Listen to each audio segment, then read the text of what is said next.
સદ્ગુરુ શ્રી નિષ્કુળાનંદ સ્વામી સત્સંગમાં વૈરાગ્ય મૂર્તિ તરીકે અતિ પ્રસિદ્ધ છે. તેમનો ત્યાગ જળભરત અને શુકજી સમાન હતો. સ્વામી પાણી પીવા માટે તુંબડી પણ ન રાખતા, નાળિયેરની કાચલી વાપરતા, કાયમ ભોંય પથારીએ સૂતા અને જૂના વસ્ત્રો પહેરતા. વળી ભોજનમાં પણ અતિશય નિસ્વાદી વ્રત રાખતા. એક વખત નિષ્કુળાનંદ સ્વામી વડોદરા ગયા. ત્યાં ગોપાળાનંદ સ્વામી હતા. તેમણે સ્વામીને થોડા દિવસ રોકાવાનો આગ્રહ કર્યો, પરંતુ નિષ્કુળાનંદ સ્વામીને તે શહેર પાટણમાં રહેવાનું રૂચે નહીં. તેથી ત્યાંથી ગઢડે જવાની ઈચ્છા કરી. ગોપાળાનંદ સ્વામી તો સ્વામીની રુચિ જાણતા જ હતા, પરંતુ વડોદરાના પ્રેમી હરિભક્તોનો આગ્રહ જોઈ સ્વામીને રોક્યા. ગોપાળાનંદ સ્વામી સાથે શરત કરી તે દરરોજ સાદી રસોઈ બનાવશો એ શરતે નિષ્કુળાનંદ સ્વામી વડોદરા થોડા દિવસ રોકાયા. નિષ્કુળાનંદ સ્વામી તરફ સર્વે સત્સંગીઓનો ભારે પૂજ્યભાવ હતો. તેથી જે કોઈ દર્શને આવે તે સ્વામીને આસને મેવા મીઠાઈ ભેટ લાવે. એ રીતે સ્વામીને આસને મેવા મીઠાઈના પડિયાની સંખ્યા ખૂબ વધી ગઈ.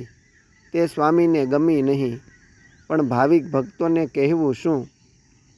એવામાં એક દિવસે રોંઢાટાણે નિષ્કુળાનંદ સ્વામી પોતાના આસને બેઠા હતા. એ વખતે ગોપાળાનંદ સ્વામી ત્યાં આસને આવ્યા. ત્યારે મોકો જોઈને નિષ્કુળાનંદ સ્વામીએ ગોપાળાનંદ સ્વામીને એક દ્રષ્ટાંત આપીને પોતાની સ્થિતિનો ખ્યાલ આપ્યો કે સ્વામી, મોટા શહેરનું સેવન તો મને જાણે ઓલી ગરીબ ડોસી હતી જેને પોતાના રાજાની ઓળખાણ થઈ હતી.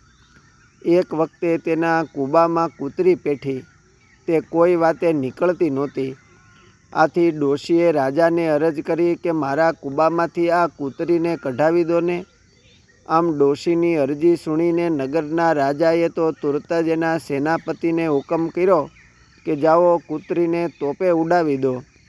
પછી તો રાજાની કુમક આવી ને ડોશીની ઝૂંપડી સામે તોપ મંડાણી. તેથી કૂતરીની સાથે કૂબો હોતન ઉડી ગયો. એ જ પ્રમાણે મારે આપના જેવા મહાન સદ્ગુરુના મિલાપે અહીં વડોદરા શહેરમાં રહેવાનું થયું.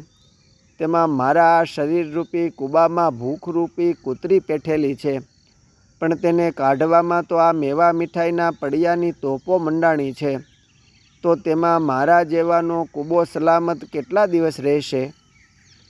આ સાંભળીને ગોપાળાનંદ સ્વામી હસવા માંડ્યા અને નિષ્કુળાનંદ સ્વામીના વૈરાગ્ય ભાવને પૂર્ણપણે પામી ગયા. સ્વામીએ તુરત જ મંડળના સેવક સંતો તેમજ ત્યાંના હરિભક્તોને બોલાવીને કહ્યું કે જુઓ, તમારો ભક્તિભાવ ઘણો છે, પણ નિષ્કુળાનંદ સ્વામી રહે ત્યાં સુધી તેમની રુચિ પ્રમાણે સૌ કરજો. અસ્તુ. જય સ્વામિનારાયણ. નંદ સંતોના જીવન કવનમાંથી.